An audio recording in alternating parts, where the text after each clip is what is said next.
Baiklah, salam sejahtera bagi kita semua. Perkenalkan, nama saya Karl Erik Remonder, mahasiswa dari Universitas Samratulangi, Program Studi Teknik Informatika, Fakultas Teknik, dengan NIM 2102110606160. Pada saat ini saya akan mempresentasikan tulisan dan catatan saya tentang analisa dan perancangan sistem informasi dengan pendekatan Agile menurut panduan PAUS yang ditulis oleh Bapak Stanley Carroll dengan program studi Teknik Informatika Fakultas Teknik Universitas Samratulangi Manado.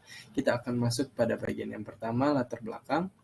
Bagian latar belakang, bagian analisis dan desain sistem informasi merupakan salah satu bagian penting dari proses pengembangan perangkat lunak. Metode pendekatan Agile atau GESID mulai berbuah untuk pengembangan sistem informasi di industri. Artikel ini memberikan contoh bagaimana proses analisis dan desain sistem informasi menggunakan metode pendekatan Agile sesuai dengan pedoman PUSICOM Agile Unified Process atau disingkat sebagai PAUS. Metode penunggahan memastikan proses perancangan dan pembangunan sistem informasi arsitektur sentris, berbasis model dan orientasi objek dan dapat digunakan kembali dalam waktu yang relatif singkat. PAUS punya diterapkan pada sistem informasi berdasarkan proses pengembangan client server dan berbasis web. Baiklah, lanjutkan dengan tujuan dan manfaat. Tujuan penulisan artikel ini adalah untuk mendeskripsikan contoh analisis proses dan desain sistem informasi, pendekatan tangkas sesuai dengan proses dan instruksi kerja yang diberikan oleh PAUS. Fokus dari makalah ini adalah pada analisis proses dan perancangan. Maka dari itu, untuk keperluan penulisan ini, penulis akan memberikan dua contoh pengembangan sistem informasi menggunakan metode disiplin Agile sesuai pedoman PAUS. Selanjutnya, masalah yang ingin diselesaikan yang pertama, bagaimana membangun sistem informasi berbasis objek berdasarkan model arsitektur client server dan web-based sesuai panduan proses yang fungsi yang diberikan PAUS. Dan kedua, apakah terdapat best practice dalam proses dan fungsi pengembangan sistem pengetahuan didasarkan pada pendekatan Agile sesuai dengan pedoman PAUS. Selanjutnya, proses metodologi. PAUS memiliki alat pengembangan dua dimensi perangkat lunak, iteratif dan inkremental. Dimensi horizontal arah ke bawah menunjukkan langkah-langkah proses sebagai fungsi dari waktu siklus. Dimensi ini menggambarkan aspek dinamis dari proses pengembangan yang dibagi menjadi fase iterasi dan tonggak. Dimensi vertikal menunjukkan disiplin mana yang diterapkan setiap pengulangan dan langkah. Dimensi ini menggambarkan sisi statik proses dikelompokkan ke dalam komponen alur kerja, aktivitas, objek, dan peran. Tujuan dan artefak yang harus dihasilkan dari setiap tahapan analisis dan perancangan PAUS adalah sebagai berikut. Yang pertama, inception. Tujuan utama fase inception adalah pemahaman ruang lingkup dan tujuan proyek dan untuk memperoleh informasi yang memadai siapa yang dapat mengkonfirmasi bahwa kami harus melanjutkan. Jika tidak, mengapa tidak diteruskan? 5 tujuan dasar fase awal adalah yang pertama, pahami apa yang ingin Anda bangun, tentukan visi, ruang lingkup, dan batasan sistem. Kedua, identifikasi fungsionalitas sistem. Ketiga, tentukan setidaknya satu solusi kemungkinan besar. Keempat, pengertian biaya, jadwal, dan resiko yang terkait dengan proyek. Kelima, putuskan proses mana yang ingin Anda ikuti dan alat apa yang digunakan dengan aktivitas yang mengidentifikasikan ruang lingkup proyek. Pikirkan biaya dan tenggat waktu, tentukan resiko, membuat proyek layak, dan menyiapkan lingkungan pekerjaan proyek seperti tim, bengkel, instalasi, dan lain-lain.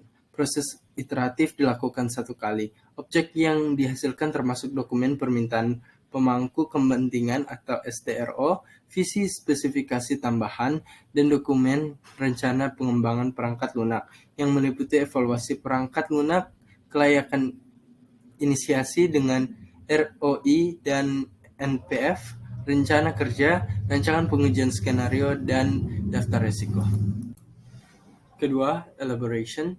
Tujuan dari langkah ini adalah untuk mengidentifikasikan arsitektur berdasarkan sistem yang mendasari perencanaan dan pelaksanaan tahap konstruksi. Tujuan global ini dibagi menjadi 4 bagian sasaran, masing-masing berhadapan dengan risiko tinggi seperti misalnya konsekuensi, A. Pemahaman yang lebih baik tentang kebutuhan, B. Perancangan, penerapan, memvalidasi, dan menentukan arsitektur dasar, C.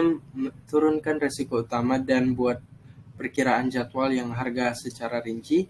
Kami menangani risiko selama perencanaan yang paling penting. D. Memperbaiki dan mengidentifikasi pengembangan, identifikasi lingkungan pengembangan aktivitas, dan validasi arsitektur aplikasi. Selanjutnya, construction merupakan tujuan utama dari tahapan konstruksi pengembangan produk akhir yang efisien dan hemat biaya, yaitu versi kerja dari sistem yang dapat digunakan di komunikasi pengguna akhir. Fase ini memiliki tujuan sebagai berikut. A. Meminimalkan biaya pengembangan dan mencapai tingkat paralelisme yang tingkat kerja sama.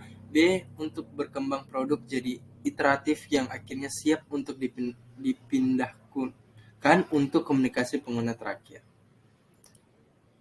Selanjutnya, transition. Fungsi pengujian sistem atau integrasi pengujian sistem dan pengguna, pemeriksa ulang sistem aplikasi dan inisial sistem aplikasi. Sebuah proses pengulangan bahkan 2 kali. Artefak yang dihasilkan adalah panduan petunjuk pemasangan dan pengoperasian, dokumen pelatihan, dan semuanya dokumen fase manufakturan konstruksi ruang ada di renovasi. Selanjutnya, teknologi untuk memecahkan masalah. UML adalah singkatan dari United Modeling Language, notasi pemodelan, untuk perangkat lunak. Sebagai bahasa, UML digunakan untuk mendeskripsikan perangkat lunak yang dikembangkan menggunakan paradigma dan metode pengembangan perangkat lunak yang berbeda. Selanjutnya, terakhir kesimpulan dan saran. Pengembangan sistem informasi dengan akses agile sesuai pedoman PAUS menjamin pengembangan aplikasi ini arsitektur sentris, berbasis model, berorientasi objek, dan dapat digunakan kembali dalam waktu yang relatif singkat. Sebuah kombinasi menghasilkan proses yang gesit dan terpadu atau UP yang disiplin, kecepatan pengembangan, dan kelengkapan dokumentasi dalam pembangunan sistem informasi. Selanjutnya saran. Referensi pengguna penerapan teknik pair programming menggunakan alat UML yang benar dan pemilihan alat dokumen manajemen proyek menjadi faktor krusial dalam pengembangan sistem informasi dengan bimbingan dan panduan PAUS. Dan itulah hasil dari catatan saya tentang makalah ini. Untuk itu, terima kasih dan salam sejahtera bagi kita semua.